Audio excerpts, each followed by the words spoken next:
In this video, we are going to talk about how to make casts of your action figures and the accessories.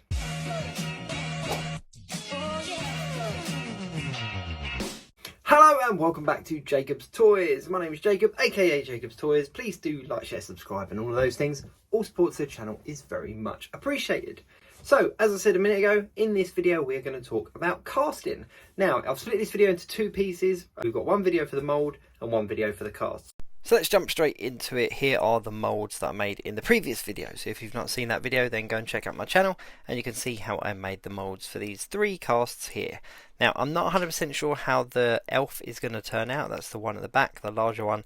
It's an elf from The Nightmare Before Christmas, and as I was making the mould, when I was taking him out of the mould, I realised that I'd kind of made a bit of an error and I'd kind of done him the wrong way round. So I'm going to try him anyway just to see how he turns out, but I think I need to go back to the drawing board and do him slightly differently.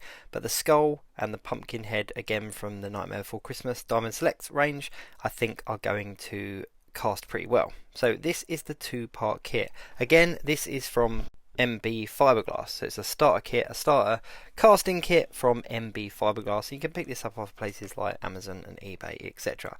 I'm not going to try to pronounce the names of these things, but essentially there's part A and there's part B, and you mix it a 1-to-1 scale. So you mix however much part A, you mix the same amount part B.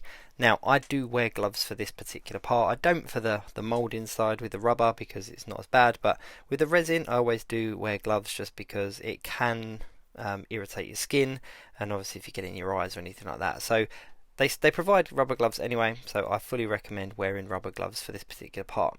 Now, I always have a couple of extra cups at hand because if for some reason when I put the resin in the mould starts to separate, I just pop the cup over the top and it kind of holds it together. So that's just something I've learned from trial and error. But if I'd cut these out properly, then there shouldn't be any leakage anyway. So I'll have them at hand, but it's always best to be prepared and not need it as opposed to not have it and need it. Now, I would recommend putting something down on the surface here. Like I did in the last video, I did recommend that you put something down.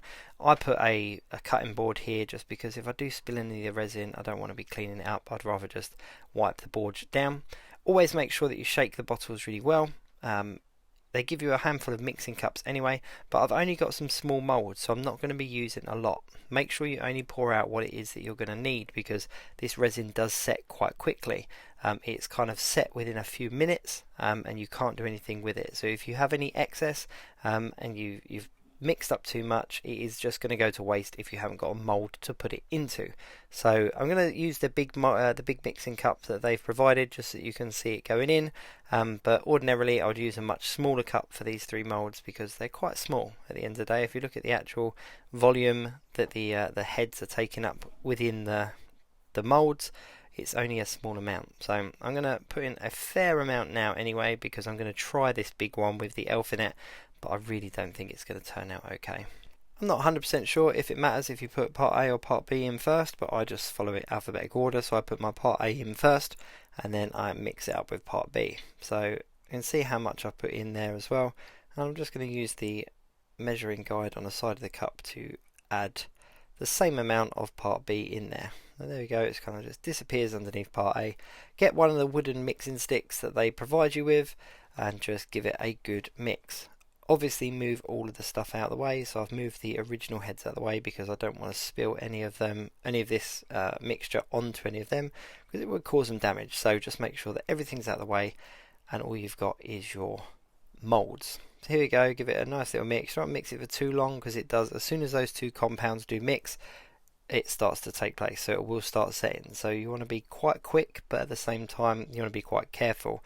So I just do the smallest trickle, so I try to get as little coming off of the edge of the cup as possible, just to give the mixture the opportunity to get into every single little part of that mould. And it just pops out the top there, like just bubbles out the top, and once it has, you know that your cast is full. So here we go, I'll just do the skull. I'm going to do it even smaller because it's a smaller hole on that mould, and there we go, it doesn't take much at all, and you can see how much is left in the cup in comparison to the actual moulds. Now I can tell straight away that this one isn't going to work anywhere near as well, and my fears have been confirmed. You can see that it's not going in as well as the others, and it's already bubbling up the top. Now I know Logic tells me that that is not full, so I don't think this is going to work. But I've mixed up the resin now, so I'm going to persevere, and as I've got gloves on, I can kind of manipulate it a little bit with my fingers and see if I can get a bit more space in there. Let's just pour a little bit more in. Yeah, it's not going to go. It isn't going to work, which is a shame, but I think if you haven't seen part 1 already, basically I did the elf standing up, and it's got very thin legs and very thin arms, and I'm just kind of working against gravity here, and I didn't really think it through, which is a shame. So I'm going to go back to the drawing board with that one and see if I can cast it a different way, whether I cast the parts individually or whether I try them lying down. I'm not 100% sure, but I am determined to cast this elf, so I will go back and try. I'll go back to the drawing board and see if I can figure out a different way of doing it.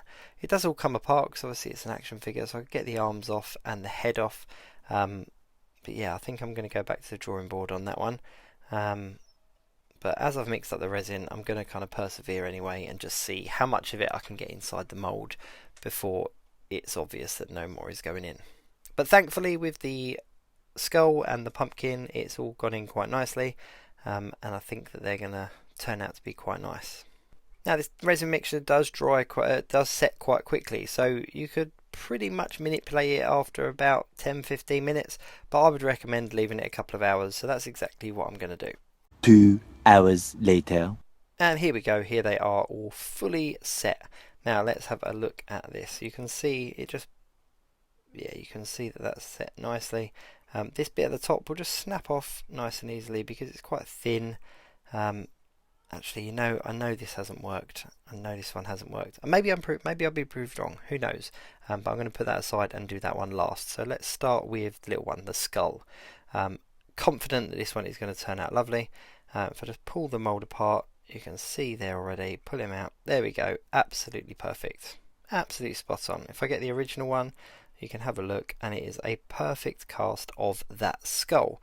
Really, really pleased with that one. It's got all the little indentations and all the little details that the original one had. It's got the little hole there in the back of his head, like a little dink in the back of his skull as well. Absolutely fantastic. Let me just get a bit closer and just focus the camera a little bit so that you can see. And a bit closer. There we go. Yeah, absolutely fantastic. And because it's a skull, it's going to be relatively easy to paint as well, so I can do as many of these as possible and kind of paint them all quite quickly. But yeah, overall, really, really pleased with that one. Now, obviously, I'm going to have to cut off the kind of bit at the back. The first part of that just snaps off nicely, and I'm just going to use a craft knife to just cut that away. So I'll do that in a second. Let's have a look at the pumpkin. Again, same process, just snap any of this excess off and just push it out, and I think it's gone lovely. Look at that, really nice. Absolutely perfect, exactly the same as the original. And again, really easy to paint. The only difference is it hasn't taken to the little stalk at the top, but I have got kind of the end of the stalk, so it still works. A pumpkin stalk, you know, doesn't matter how long it is, but it's such a tiny little thin bit at the top. I'm not surprised that hasn't worked. But let's have a look at this elf. Let's pull it apart. Yeah, no, it hasn't gone in properly.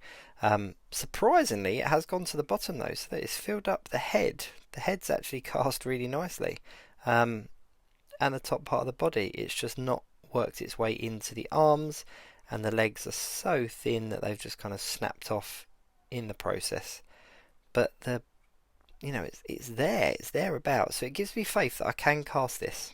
I can cast it, and I will cast it. So maybe taking it apart and doing it separately would be the way forward. I don't know. Those arms would be very fiddly to do individually.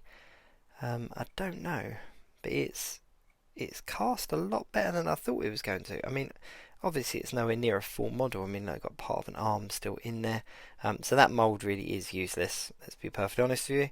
But trial and error. And I'm glad in a way that I've got that in this video, because it shows you how easy certain things are to cast and how difficult other things are to cast. So as far as these two head sculpts go, they're brilliant. I'm really, really pleased with those.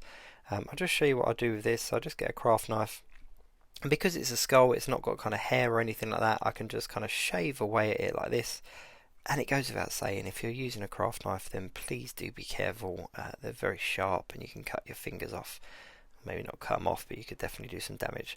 But there we go, it just cuts off, and I can just shave off the excess there with the knife. It's really easy to cut and to score and to sand, but because it's a skull, I don't have to be too detailed. And again, the same with the pumpkin, I'm just going to cut off the bottom so that it can sit flat. But overall, these are really straightforward but really good casts. I'm really pleased with how they've turned out. Let me just try this. I might have to pull this off with the pliers. But yeah, I'm actually really pleased with them. I mean, I'm going to use these skulls and these pumpkins as part of a diorama. And I needed a whole bunch of pumpkins for my Nightmare Before Christmas diorama, and I want a whole bunch of skulls to go with one of my Marvel Legends dioramas. So I'm really pleased with how both of these have turned out. The elf, as I said, trial and error. I'm glad that I did it. I'm glad that I've kind of learned a way not to do it, but I will go back and try that again. But these two have turned out absolutely fantastic. I'm really pleased with how they look. So yeah, so there we go. So that is how you cast heads and accessories for your action figures. I do hope these videos have been useful.